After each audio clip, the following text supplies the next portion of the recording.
confident in. And we're now live, so whenever you're ready.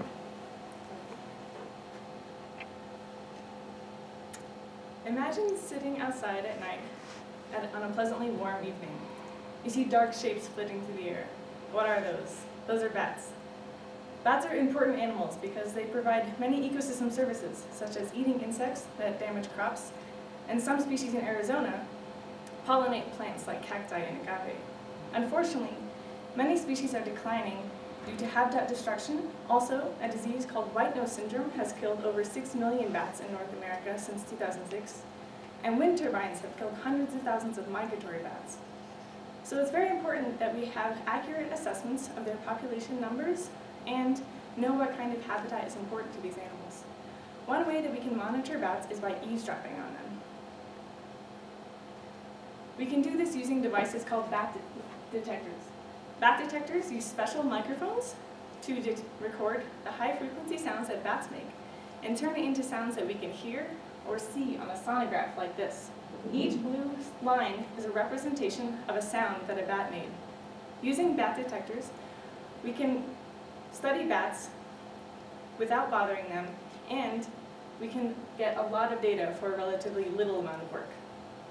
I am interested in how wind turbines affect bats.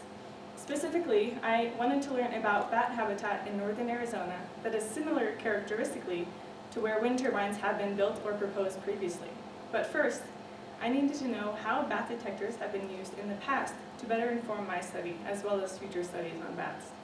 So I did a literature review on studies that use bat detectors.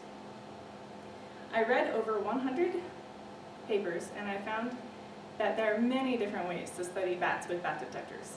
But since I'm interested in only studying those migratory species, I wanted to know the best way to detect those species.